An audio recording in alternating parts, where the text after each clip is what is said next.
very busy week. Today at 3 p.m., President Trump will host a Black History Month reception in the East Room of the White House. I know many of you will attend, and we will see you up there. Tomorrow, President Trump will host a Board of Peace meeting at the Donald J. Trump Institute of Peace, where he will announce that member states have pledged more than $5 billion towards the Gaza humanitarian and reconstruction efforts, and have also committed thousands of personnel to the International Stabilization Force and local police to maintain security and peace for Gazans. Tomorrow afternoon, the president will travel to the great state of Georgia, where he will visit 2 local businesses and give a speech on his efforts to make life affordable for working people. On Friday, President Trump will host a working breakfast with governors in the East Room here at the White House. And on Saturday night, President Trump and the First Lady will host the annual Governor's Dinner. Next, I'd like to provide an update on the economy. We're seeing promising signs every day that 2026 is going to be a record successful year for the American people, just as President Trump promised them. The January jobs report shattered expectations, highlighting how the president's pro-growth economic agenda is fueling American prosperity. The economy added 172,000 new private sector jobs to kick off the year. That's more than 2.5 times economists' predictions. The labor force participation rate went up while the unemployment rate fell. The prime age labor force participation rate is now at its highest since 2001. Most importantly, 100% of all job creation under President Trump continues to be in the private sector. This is truly remarkable. That's 615,000 private sector jobs that have been added in President Trump's second term thus far. These are real working people. These are real American families who will be living out their American dream. Meanwhile, federal government employment has shrunk to its lowest level since 1966, saving taxpayers $29 billion annually. And all of the net job growth under President Trump has gone to native-born Americans, ending the disgraceful pattern under Joe Biden of job gains going to non-citizens and illegal aliens. Additionally, on inflation, the new CPI report is even more proof of the progress made by President Trump. Despite all of the doom casting from the so-called experts, the president has managed to utilize powerful tariffs to secure trillions of dollars in investments into our country and rebalance our trade deals while simultaneously cooling inflation. Year-over-year inflation fell to 2.4% in January, beating expectations again and marking the lowest level since May. Core inflation, the best measure of inflation, dropped to its lowest level in nearly 5 years. Meanwhile, real average hourly earnings for all private sector workers rose in the month of January, which means more money is going back directly into people's pockets. After only 1 year of President Trump back in office, real earnings for all private sector workers have outpaced inflation by nearly $1,400, earning back roughly half of the $2,900 they lost under Joe Biden when 40-year high inflation was stealing Americans' purchasing power. President Trump's policies are and will continue to allow Americans' incomes to go further for bills, retirement, and achieving the American dream. A key part of the American dream is buying a home, and that is finally becoming more affordable under this president. This past week, it was announced the annual mortgage cost for a new home has fallen by $4,000 so far under President Trump, after rising by roughly $15,000 under Joe Biden. As a result, mortgage affordability has reached a 4-year best following recent bold action by the president to make home ownership more attainable for American families, not large Wall Street corporate institutional investors. At the same time, national median rents have fallen to a 4-year low and have declined for 6 consecutive months. The annual rental cost for a new rental unit has fallen nearly $100 so far under President Trump, after rising more than $3,000 under Joe Biden. And many are crediting that to the president's deportation efforts to remove illegal aliens from our communities and therefore from housing that should be used for American citizens. At the grocery store, the price of eggs, dairy, cheese, fresh fruit, apples, oranges, potatoes, tomatoes, and butter have fallen since President Trump took office, and he is continuing to fight for even lower prices at the grocery store for the American consumer. At the gas pump, fuel prices are down by almost 10% over the past year. The average national price for a gallon of regular gas is now less than $3 and is approaching $2.70 in some states, and much lower than that in many states across the country as well. We've seen in several states gas is under $2 a gallon.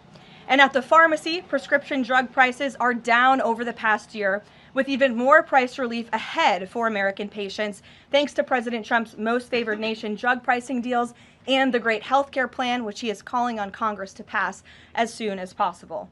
What President Trump wants Americans to understand is that this is only the start and the best is yet to come. The historic success that we have seen since he took office is just the beginning of enormous growth and opportunity that we are about to witness, and I know the president looks forward to hitting the road and being with the great people of Georgia tomorrow to talk about just this. So with that, today, I know there's a lot of news. I will open it up to take your questions, and we're going to start, as always, with our new media seat, the great Michael Graham from Inside Sources. Thank you for being here, Michael. Thank you for having us, and thanks from our 200 newspaper partners around the country. So you mentioned gas. We didn't mention natural gas. And back where you live, your friends and family are paying among the highest prices for natural gas to heat their home and for electricity generation, the #1 source of power across New England. The cheap gas is in Pennsylvania. The two highest places to buy gas in the country, New York City and Boston. The problem is the blue states will not allow the gas to travel to produce electricity or to reach customers. When President Trump first came back in office, there was some talk, him and Governor Hochul in New York possibly reaching a deal. When will consumers in the Northeast feel relief from President Trump's energy policies, and what can he do about state objections to expansion of infrastructure? Then I have a quick follow-up. Sure, absolutely. Well, the president has promised all Americans across the country, and in particular in the Northeast, where we do face much higher costs of electricity and of energy, unfortunately, because of the Democrat policies in the area. From the federal government's perspective, the president and the National Energy Dominance Council, Secretaries Wright and Burgum, are doing all we can when it comes to federal permitting. The drill, baby, drill agenda is obviously underway. The president has made a huge push for more fossil fuels in this country. You look at what he did last week with respect to coal. Coal truly keeps the lights on in this country. We learned that in the recent winter storms. However, there's only so much that can be done at the federal level. That's why the president has called on blue state governors to participate in this energy dominance agenda, including governors in New England and the Northeast, by contacting Governor Hochul directly to get this Constitution pipeline underway. This is not only going to bring down the cost of energy in the Northeast, it's also going to support job growth and energy affordability and more opportunity for workers in the Northeast. And I just have a quick statistic here on energy that I found fascinating, and it's obviously true because I'm saying it up here. Red states with Republican legislatures currently enjoy lower average retail electricity prices than blue states with Democrat legislatures. And that's exactly why the president is calling on all blue state governors across New England and the Northeast to get on board. Let's bring prices down for all Americans, whether they live in a red or a blue state. So right down the street from your alma mater, San Antonio College, talking about building an ICE facility that's causing a lot of political agita in New Hampshire, and for the Republican governor, Karoline Leavitt. Seems to be some miscommunications argued on both sides. Even Republican supporters of Trump who live in the town say, we're not sure we want this. What's your message to the folks in New Hampshire about this proposed ICE facility? The message is that illegal immigration, while the border is secure, is still a problem across our entire homeland. And the previous administration allowed nearly 20 million illegal aliens from countries all over the world into our country. And the president and Secretary Noem have done a phenomenal job at deporting.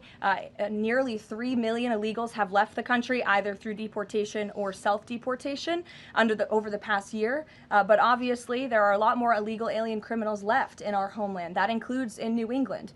There are many within communities in Massachusetts and in the Boston suburbs that need to be arrested, detained, and deported back to their home countries.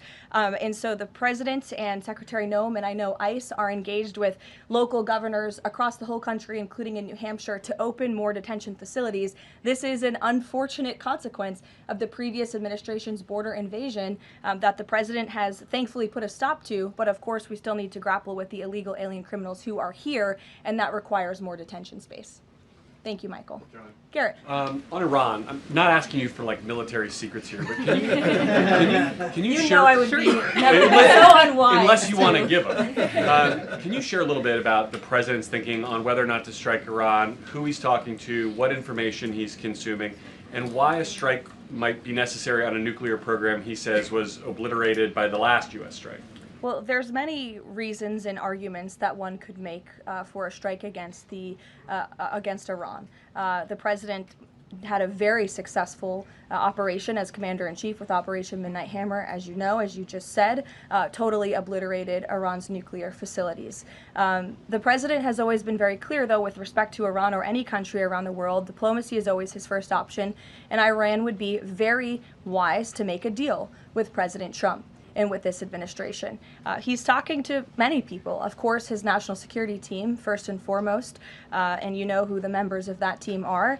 And this is something, obviously, the president takes seriously. He's always thinking about what's in the best interest of the United States of America, of our military, of the American people, and that's how he makes decisions with respect to military action of any kind. And on the flip side of that, he's got the State of the Union speech next week. If he is going to take military action, does the administration believe it's important to sort of convince the American people, sell the American people? Will we hear something about that in the State of the Union to make the case for why something like that might be necessary to risk American lives? Look, again, I'm not going to engage in a hypothetical. Good try, Garrett, but you can't catch me there. I will say, with respect to the State of the Union, you'll be hearing more about what is to come from the president's speech very soon at the appropriate time. It is going to be a very good and powerful speech, so everyone should tune in. Ed. Karoline, thank you. I got two questions for Sure. you. About Independence Hall in Philadelphia, the administration's decided to appeal a judge's ruling that in essence was trying to put the slavery displays back, arguing that the federal government believed it had the power to dissemble and disassemble historical truths when it has some domain over historical facts. The judge said it does not. The administration said that you were planning to put up updated interpretive materials and provide a fuller account of the history of slavery at Independence Hall. What more was the administration, or is the administration, planning to add? I'm not familiar with this specific instance, Ed, to be honest with you, but I will check in with the appropriate people who are overseeing this, and we'll get you a more firm answer. One other question. Then, yesterday, in his statement about Jesse Jackson, the president said, despite the fact that I'm falsely and consistently called a racist by the scoundrels and lunatics on the radical left, Democrats all, it was always my pleasure to help Jesse along the way. Where or when does the president believe he's been falsely called racist? You're kidding, right? No. I will pull you plethora of examples. I'm going to get my team in that room to start going through the internet of radical Democrats throughout the years, Ed, who have accused this president falsely of being a racist. And I'm sure there's many people in this room and on network television across the country who have accused him of the same. In fact, I know that because I've seen it with my own eyes. And the president very much looks forward to having an event later this afternoon at 3 p.m. to celebrate Black History Month and to talk about how his policies are advancing opportunity and prosperity for all Americans through record tax cuts, through the Trump accounts that all Americans can access regardless of race. These are a great thing for the next generation of Americans. The president has also awarded hundreds of millions of dollars in additional funding to strengthen educational outcomes at historically Black colleges and universities across the country. Again, the president is protecting the hard-earned benefits of the 2.4 million Black veterans who honorably served in our nation's armed forces by reducing the backlog of veterans waiting for their VA benefits and for their home loans through the Department of Veterans Affairs. So there is a lot this president has done for all Americans regardless of race, and he has absolutely been falsely called and smeared as a racist, and I'm happy to provide you those receipts, and we gladly will right after this briefing. Jennifer, go ahead. You mentioned the $5 billion in pledges for the Board of Peace. Will we be able to get a breakdown of which countries are providing each of those pledges? Yes. And which countries are providing troops? Sure, we're happy to provide that breakdown, and I'm also happy to provide the list of countries that will be attending tomorrow. I know it's more than 20 countries. I know there's a lot of interest in that. I'll spare myself reading you the list of 20 countries from the podium, but we will provide it, and the President will be opening the meeting tomorrow with remarks, and will sort of formally be chairing the meeting at the beginning before he departs for Georgia tomorrow. And then on the sewage spill, the sewage pipe that broke on the Potomac, can you give us an update on the federal government's response? And officials have told CBS that some of that aging infrastructure is a concern, that this particular pipe wasn't even of the most urgent concern. Do you know if the government is looking into which other pipes could be at risk of collapsing? Well, the next step in this process is for any of the three local jurisdictions involved, whether that's the Commonwealth of Virginia, the state of Maryland and Governor Moore, or the District of Columbia, to step forward and to ask the federal government for help and to ask for the Stafford Act to be implemented here so that the federal government can go and take control of this local infrastructure that has been abandoned and neglected by Governor Moore in Maryland for far too long. In fact, it's no secret that Maryland's water and infrastructure have been in dire need of repair. Their infrastructure has received a nearly failing grade in the 2025 report card from the American Society of Civil Engineers. This is the same grade they've received 5 years earlier. There has been no improvement under the leadership of Governor Moore. He's clearly shown he's incapable of fixing this problem, which is why President Trump and the federal government are standing by to step in. And for all of the environmentalists in the room and across the District of Columbia, let's all hope and pray that this governor does the right thing and ask President Trump to get involved, because it will be an ecological and environmental disaster if the federal government does not step in to help. But of course, we need the state and local jurisdictions to make that formal request. That's part of the legal process to move forward. Peter. So you said that any of the three Democrats just need to ask. A few minutes ago, Maryland's Governor Wes Moore asked. He said, if the president wants me to ask nicely, our response is this: please, Mr. President, do your job. To which I say, I'll ask the president and we will provide you with the next steps. But in all seriousness, the federal government has been preparing plans. The White House has been in contact with FEMA, with the Army Corps of Engineers, with the Environmental Protection Agency. Again, we've been standing by. This is a problem we want to fix, not just for the federal government, but for everyone who lives in the District of Columbia, including all of you. So you're welcome. To your point about that, there are a lot of events coming up for America 250. The president wants people from all over to come to the nation's capital. Is he worried that by the summer, the Potomac River will still smell like poop? He is worried about that, which is why the federal government wants to fix it, and we hope that the local authorities will cooperate with us in doing so.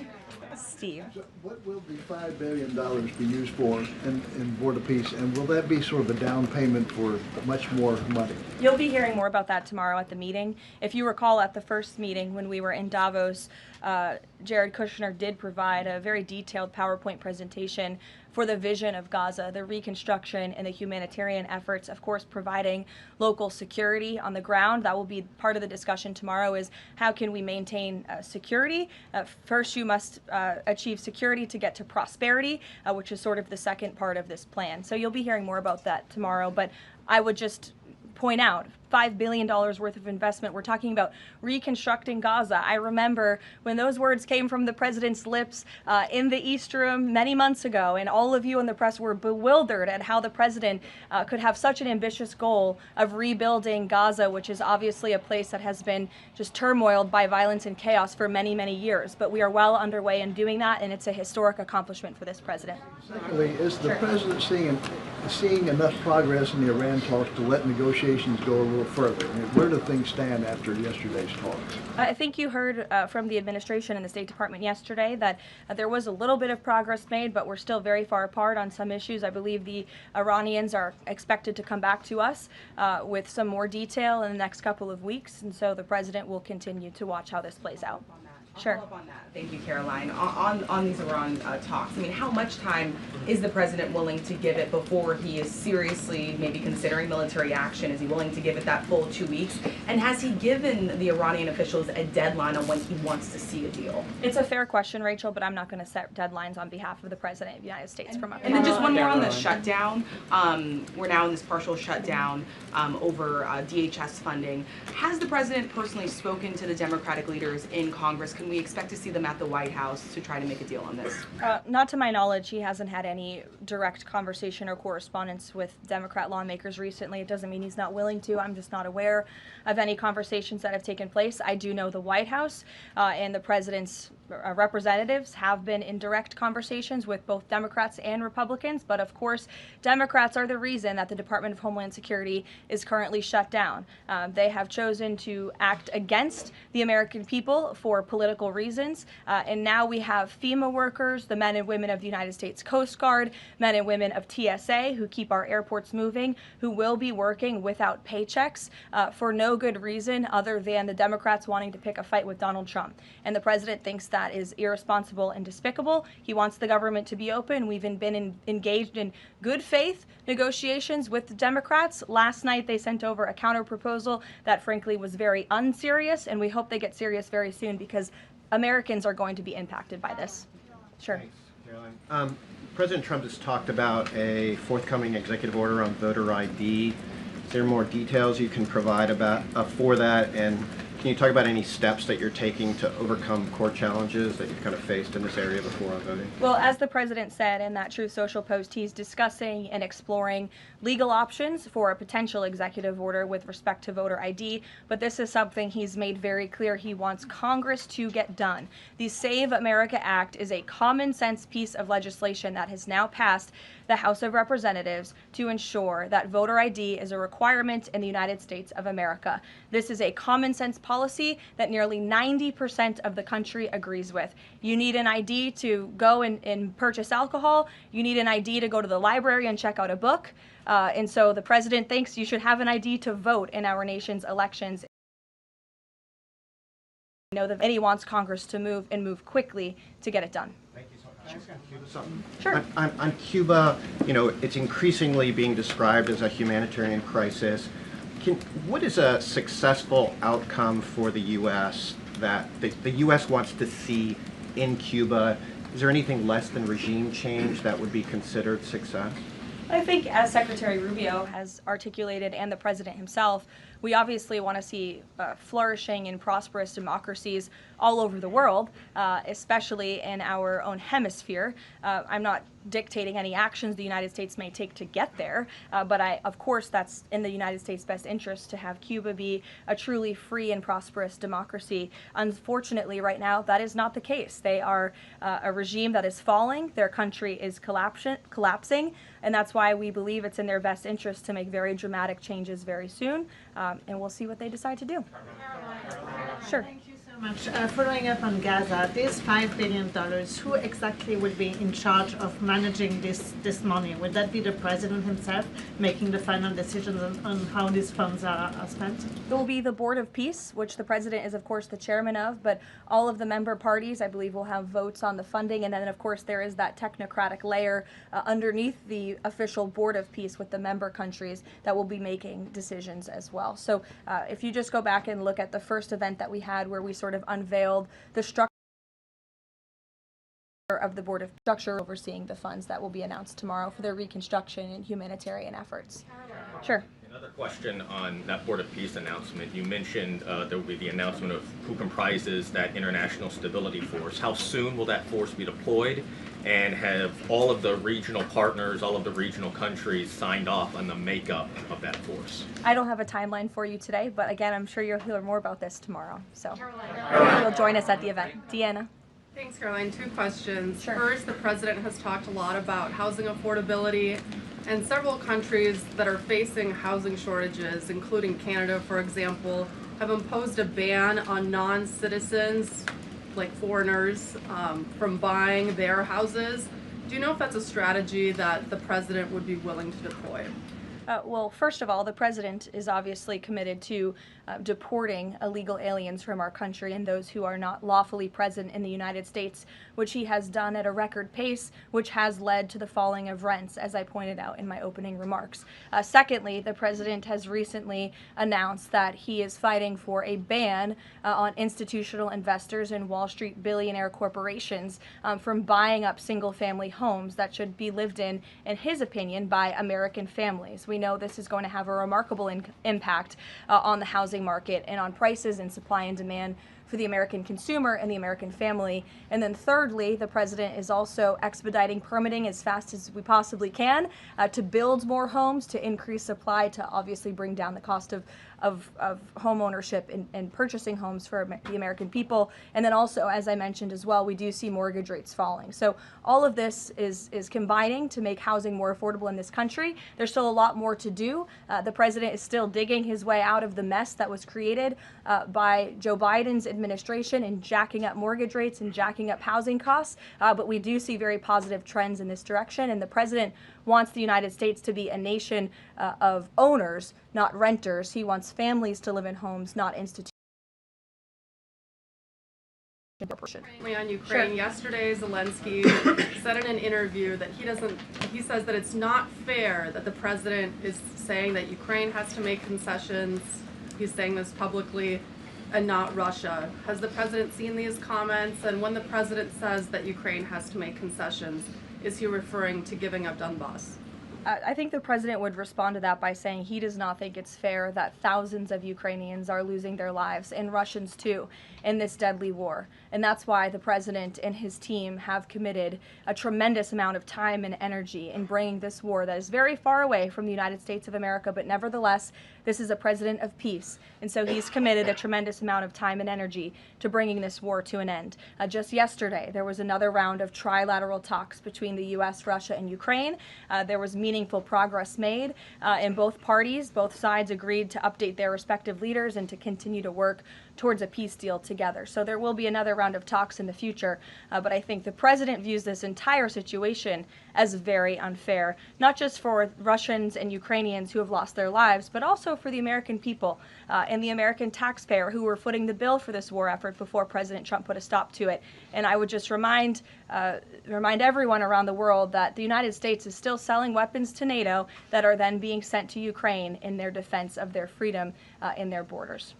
Michael. Karoline, Russia is reportedly joining Iran for joint naval exercises in the Gulf of Oman this week. Has the president issued any kind of warning to Russia or even China not to involve itself if the U.S. decides to strike Iran? Not to my knowledge, no, or not that I would dictate podium leaders. With respect to that, again, when it comes to Iran, the president has a decision to make, and he will do that, and I'm not going to broadcast what that decision may be ahead of him. President Barack Obama, Karoline, was recently asked if aliens are real. He says they're real, but he hasn't seen them. The president's daughter-in-law, Lara Trump, told Miranda Devine of the New York Post that the president has a prepared speech on this issue that he prepares to deliver at the right time. Is that true? And does the Trump administration believe aliens are real? Well, a speech on aliens would be news to me. That sounds very exciting, though. I'll have to check in with our speech writing team. And that would be of great interest to me personally, and I'm sure all of you in this room, and apparently former President Obama, too. So we'll keep you posted on that. Tyler. The White House has touted an unprecedented amount of cooperation with counties in Minneapolis after the negotiations with Tom Homan. Are those written or verbal deals with the sheriff? How many have agreed to cooperate on immigration enforcement who previously refused to do so?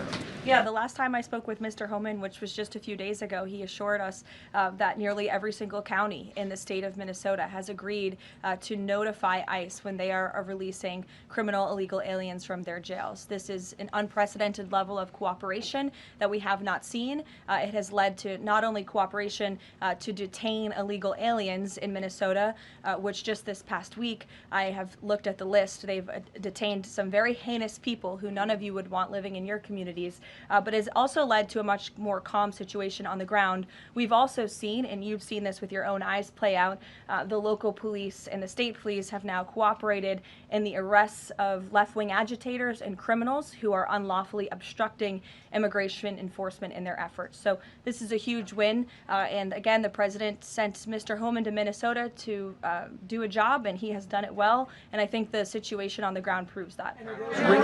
Are those like written agreements that they've been signed by various officials in the state? These are agreements that have been made by state and local officials in the federal government, and we are seeing that cooperation play out every single day. These counties are notifying ICE when they are releasing criminal illegals from their jail, and we do know that they are arresting left-wing agitators who are unlawfully impeding law enforcement. There's video to show that. Show it yourself. You can view it with your own eyes. John.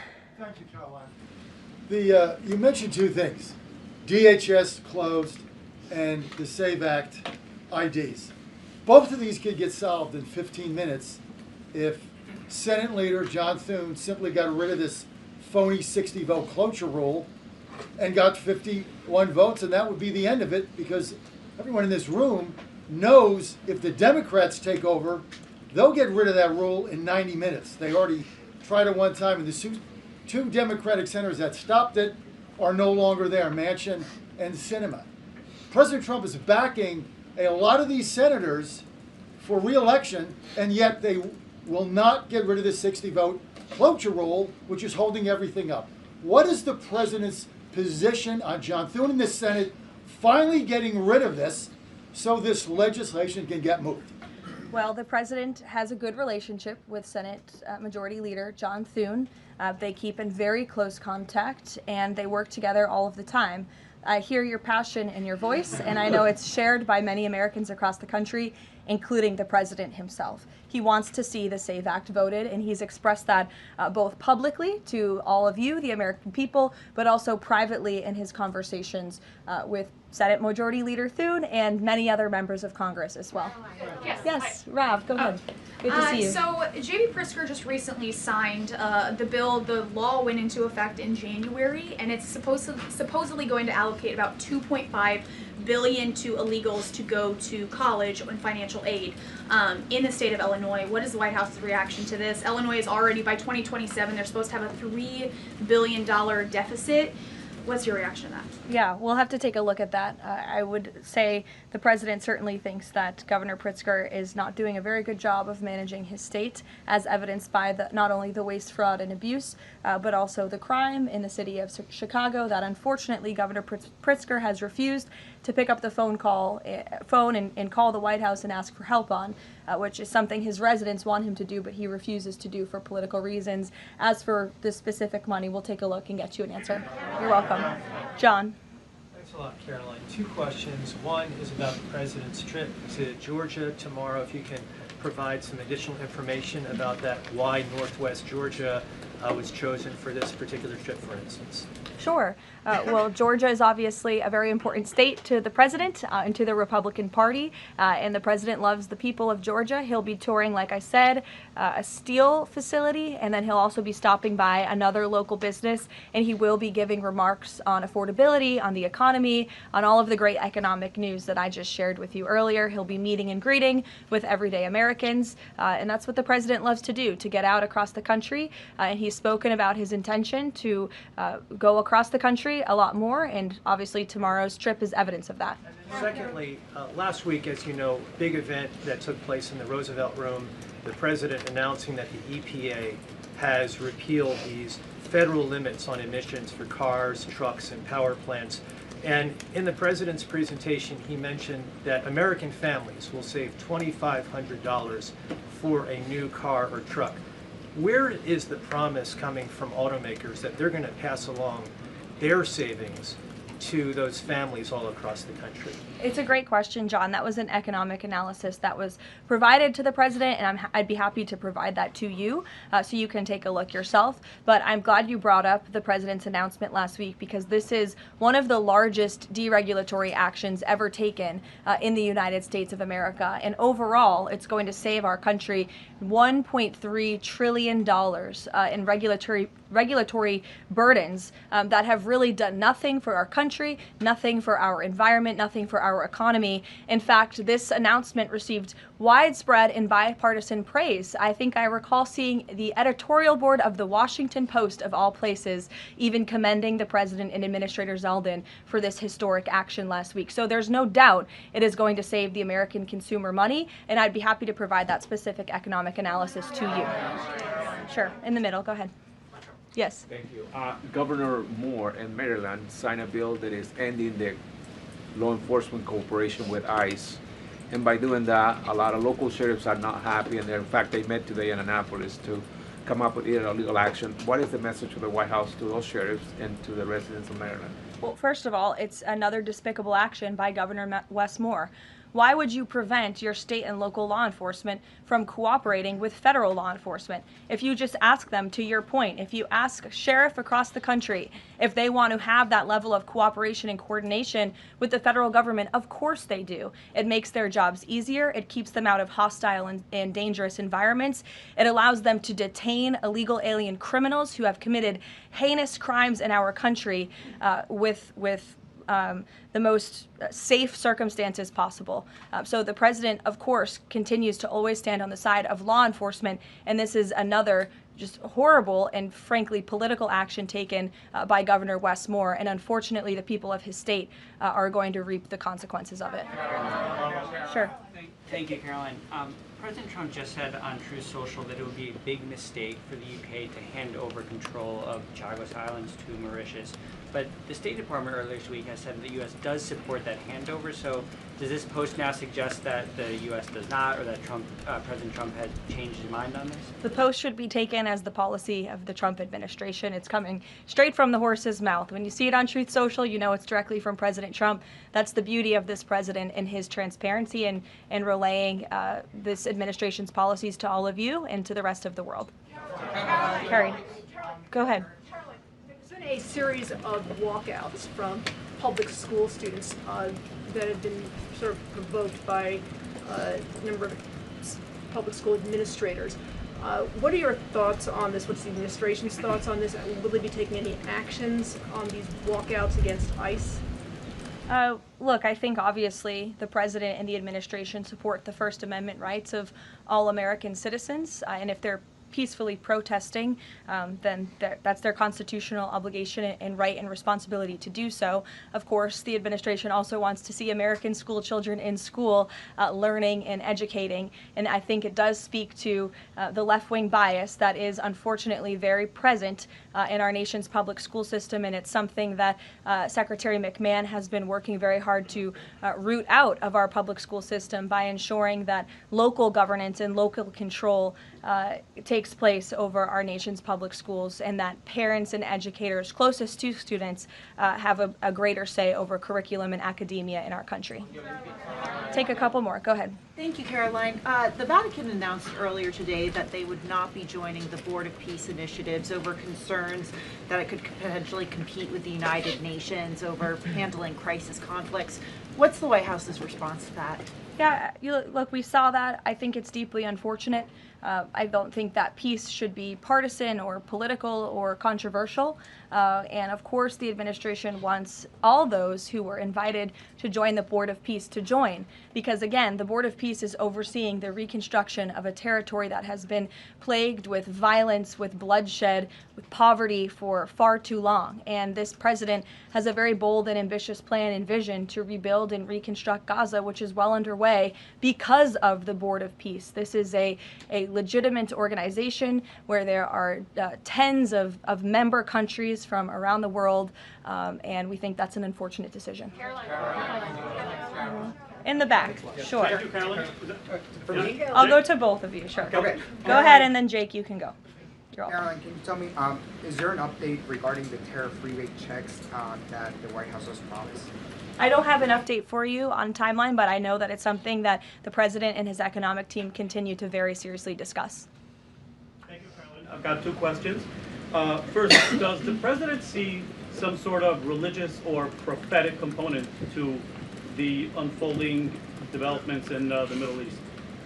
I haven't spoken to him about that particular perspective, to be honest with you, but of course the president wants peace for all people of all faiths all around the world, and that's part of his push to create peace in the Middle East, which he has done successfully.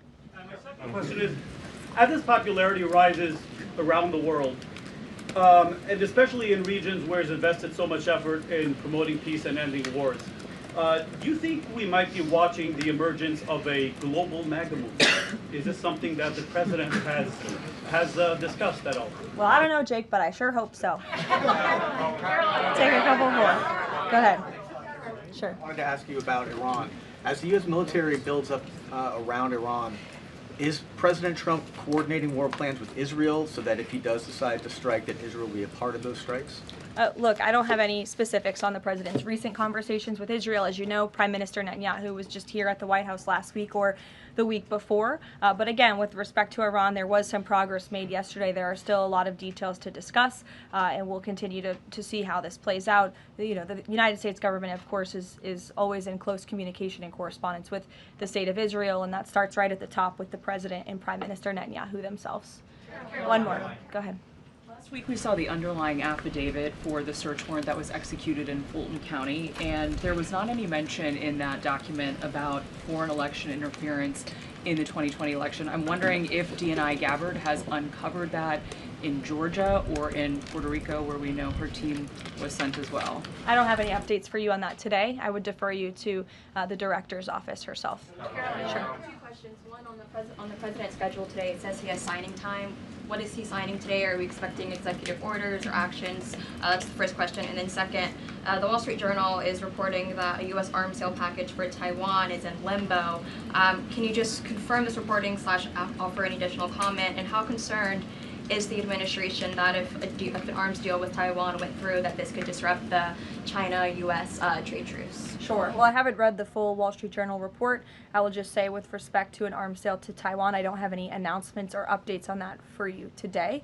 And to your first question about what the president will be signing, he will be signing an executive order, which you will all be hearing.